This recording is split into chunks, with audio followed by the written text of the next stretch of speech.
एक बार की बात है। ठनकपुर नाम का बहुत बड़ा राज्य था। उसमें एक छोटा सा गांव था। इस गांव का एक नियम था जो कई वर्षों से चला आ रहा था। वो ये था कि इस गांव के राजा का चुनाव खुद वहां के लोग ही करते थे और वो जो भी राजा चुनते वह 5 साल तक राज्य करता था। उसके बाद उसे पास के घने जंगल में छोड़ दिया जाता था। यही उस गांव का रिवाज था। परंतु आज तक उस जंगल से कोई राजा वापस नहीं आया था और न ही किसी ने यह जानने की कोशिश की थी कि वो सब राजा कहां चले गए। अब पुराने राजा के 5 साल पूरे हो चुके थे। लोगों को नए राजा की तलाश थी। उन्होंने पुराने राजा को जंगल में छोड़ दिया और नए राजा की तलाश में निकल पड़े। अब उन्हें समझदार और एक चतुर राजा की आवश्यकता थी। नए राजा के चुनाव का काम राज्य के मंत्री को सौंपा गया।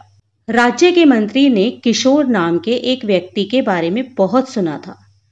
किशोर एक बहुत गरीब व्यक्ति था और वह पास के गांव में ही अपने परिवार के साथ रहता था। एक दिन मंत्री किशोर के पास गए और उसे सारी बात बताई।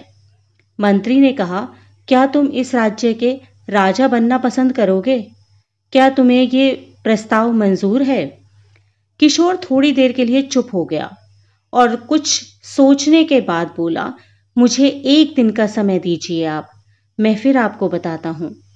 इस पर मंत्री बोला, ठीक है, मैं कल फिर आऊंगा, आप मुझे अपना उत्तर बता दीजिएगा। मंत्री के जाने के बाद किशोर ने सारी बात अपनी पत्नी को बताई। तो पत्नी खुश होते हुए बोली कि एक तरफ तो वो तुम्हें राजा बनने का अवसर दे रहे हैं, फिर भी आपने 1 दिन का समय मांगा। इसमें इतना क्या सोचना है? हमारी सारी गरीबी दूर हो जाएगी। आप तुरंत हाँ बोल दीजिए।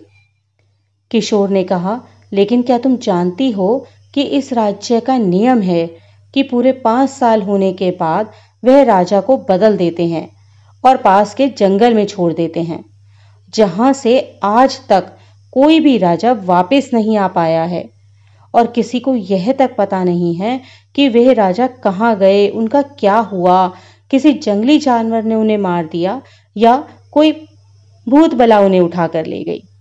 तो उसकी पत्नी बोली, हम इस समस्या का कोई ना कोई समाधान ढूंढ लेंगे, आप बस मंत्री जी को हाँ कर दीजिए। 1 दिन पूरा होने के बाद किशोर मंत्री के पास गया और बोला, मुझे आपका प्रस्ताव मंजूर है, परंतु मेरी एक शर्त है कि मैं उस जगह को देखना चाहता हूं जहां सभी राजाओं को आप छोड़कर आते हो। मंत्री बोले, ठीक है, और मंत्री ने उसे वह जगह दिखा दी। किशोर ने देखा चारों ओर घना जंगल था, वहां जानवर भी हो सकते थे। फिर वह वहां से चला गया और राजा बनने के बाद उसने सबसे पहला जो काम किया वह था कि वह उस जंगल में गया और उस जंगल को साफ करवाने का आदेश दिया। वहां लोगों के रहने की व्यवस्था की, रोजगार उपलब्ध कराए और जंगल को साफ करके एक नया नगर बसा दिया।